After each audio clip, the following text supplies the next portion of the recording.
ബെല്ലാരിയിലെ സ്വർണ്ണ വ്യാപാരി ഗോവർദ്ധനാണ് ഉണ്ണികൃഷ്ണൻ പോറ്റി സ്വർണം വിറ്റതെന്നാണ് വിവരം. പ്രത്യേക അന്വേഷണ സംഘത്തിന്റെ കസ്റ്റഡിയിൽ നടത്തിയ ചോദ്യം ചെയ്യലിലാണ് ഉണ്ണികൃഷ്ണന്റെ ഈ വെളിപ്പെടുത്തൽ.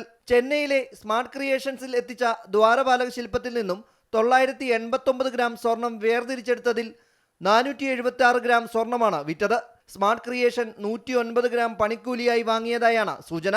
ഉണ്ണികൃഷ്ണൻ പോറ്റിയുമായി നടത്തുന്ന തെളിവെടുപ്പിനൊപ്പം വിറ്റ സ്വർണം വീണ്ടെടുക്കാനും അന്വേഷണ സംഘം ശ്രമം നടത്തുന്നുണ്ട്. തെളിവെടുപ്പിനായി ബംഗളൂരു, ചെന്നൈ, ബെല്ലാരി എന്നിവിടങ്ങളിൽ എത്തിക്കാനാണ് തീരുമാനം.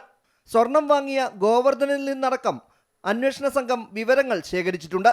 ഉണ്ണികൃഷ്ണന് വേണ്ടി കൽപേഷാണ് സ്മാർട്ട് ക്രിയേഷനിൽ നിന്നും സ്വർണം കൊണ്ടുപോയതെന്ന സ്മാർട്ട് ക്രിയേഷൻ സിഇഒ അന്വേഷണ സംഘത്തിന് മൊഴി നൽകിയിരുന്നു. പോറ്റി വിൽപ്പന നടത്തിയ സ്വർണവും സ്മാർട്ട് ക്രിയേഷനിൽ പണിക്കൂലിയായി എടുത്ത സ്വർണവും വീണ്ടെടുക്കുകയാണ് പ്രത്യേക അന്വേഷണ സംഘത്തിന്റെ ഇനിയുള്ള ദൗത്യം. അതേസമയം മുരാരി ബാബുവിന് പിന്നാലെ കേസിൽ കൂടുതൽ ഉദ്യോഗസ്ഥരുടെ അറസ്റ്റ് ഉണ്ടായേക്കുമെന്നാണ് സൂചന. ഉണ്ണികൃഷ്ണനും മുരാരി ബാബുവും കൂടാതെ 8 പേരാണ് അന്വേഷണ സംഘത്തിന്റെ പ്രതിപട്ടികയിലുള്ളത്. ദേവസ്വം ബോർഡ് മുൻ ഉദ്യോഗസ്ഥരുടെ വീടുകളിൽ അന്വേഷണ സംഘം പരിശോധന നടത്തി. വരും ദിവസങ്ങളിൽ ഇവരെ ചോദ്യം ചെയ്യലിനായി വിളിപ്പിച്ച ശേഷം പങ്ക് വ്യക്തമാവുകയാണെങ്കിൽ അറസ്റ്റ് രേഖപ്പെടുത്താനാണ് തീരുമാനം.